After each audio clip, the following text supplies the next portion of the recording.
in Charge by Jeanne, Willis, and illustrated by Jarvis.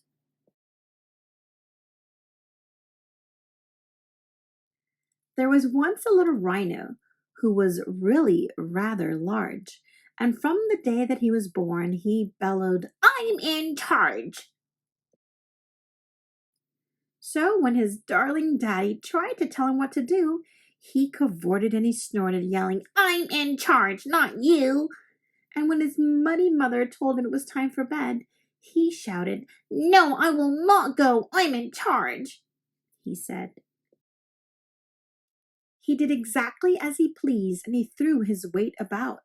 When Warthog tried to cross his path, he tossed him with his snout. He scattered all the mercats, and he startled poor Giraffe. He squashed Baboon's banana when he would not give him half. Elephant was larger, but young Rhino didn't care. It wasn't hard to charge her if she could not see him there.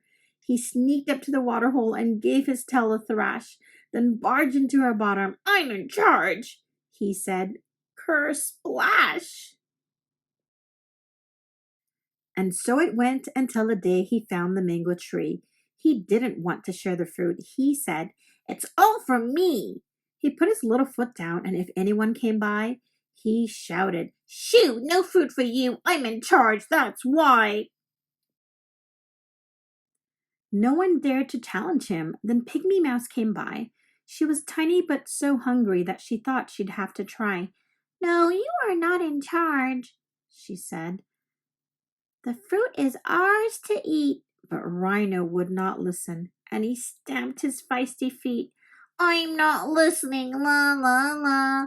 I'm in charge." "Agreed," he yelled, and so he never heard the sound of a stampede. "Stand back," said Mouse to Rhino. "You'll be sorry if you don't." But Rhino took no notice. "Not a chance," he said. "I won't. This food is mine, all mine," he said. "I'm not afraid of you. There's nothing that I'm scared of. No one tells me what to do." Pygmy Mouse then backed away as Rhino ate some fruit. "I'm glad you know who's boss," he grinned. The greedy little brute. Mouse waved her tiny paws around. "Look out, Stampede!" she cried.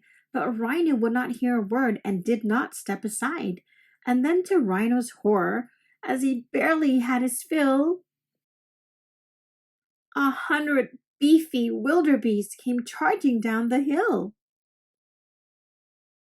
Too fast to stop, they thundered past. They made a dreadful sound as Rhino turned and ran away. The tree fell to the ground. "Those wildebeest have wrecked my feast," cried Rhino, "and my tree." Then Mouse said, "Rhino, who's in charge?" And Rhino said, "Not me."